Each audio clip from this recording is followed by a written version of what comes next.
I'm scared. So Bart secretly took Ralph to Clancy's doorstep. Their goal was to steal the master key that could open all locks. This key unlocked the door of the toy store, and the two played with all kinds of toys inside. However, when they turned the corner, they ran into a group of bullies. The bullies mocked Bart for actually being friends with Ralph. We're on a play date.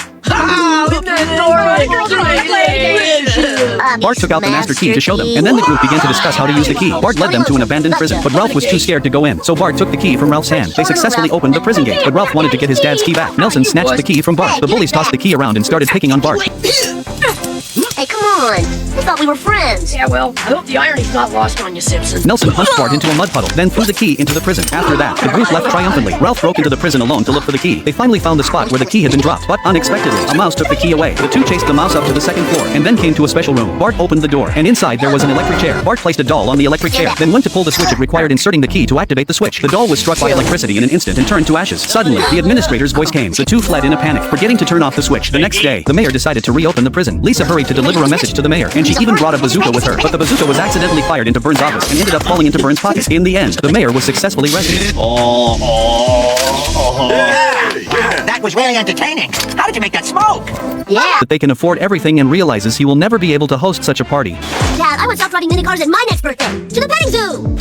That would cost a fortune! What do you think I am, a professional bowler? So he comes up with a plan. Destroy all expensive birthday parties in Springfield, so that people will only hold cheap ones. After destroying all the expensive parties, the company that organizes these parties suddenly comes to him. Homer is faced with a choice. Either his children will never have a proper birthday, or he has to take charge of organizing the next birthday party in Springfield. He chooses the latter and reluctantly takes on the task of hosting a party for Flanders' son. At the party, Bart meets Milhouse's beautiful cousin named Anika. She teaches Bart how to vape, and the two start hanging out together. In the end, she asks Bart to go buy her some cigarettes, but when Bart comes back, Marge catches him smoking. It's still legal in the state. The bill's stuck in committee. God, you just can't protect your kids enough. The next day, Bart learns that Anika is returning to her hometown, so he hurries to the airport to see her. But during the farewell, Bart surprisingly says that he actually doesn't like her. You've been in this country 3 weeks and you hated everything. That's not true. I like that there were new things here to complain about. Well, I'm really relieved you're leaving. And take these poison pen lights with you. I've got plenty more cousins. About the time Marge asked Homer to take the kids on a one-day trip to an island. The kids sensed that something was off with Marge's mood, but Homer, as usual, didn't care at all. He still took the kids and set off as planned. He even locked Maggie in the same cage as a lobster. Just as the boat was about to set sail, a letter addressed to Homer and the others in the group arrived. It was Moe's farewell letter. In the letter, Moe said he was leaving town with one of the local men's wives. Panic immediately swept over the group as they all tried to figure out whose wife Moe was taking away, but there was no cell service at the time, making it impossible to call home. Angry, Homer threw his phone into the sea. Can't talk, let's text. Marge, have you left me for? Then he crashed into the dock hole, which caused the boat to collide with the dock and trigger a blazing explosion. Even so, they still managed to reach the island. On the island, Bart became obsessed with playing a game where he pretended to be a prison guard.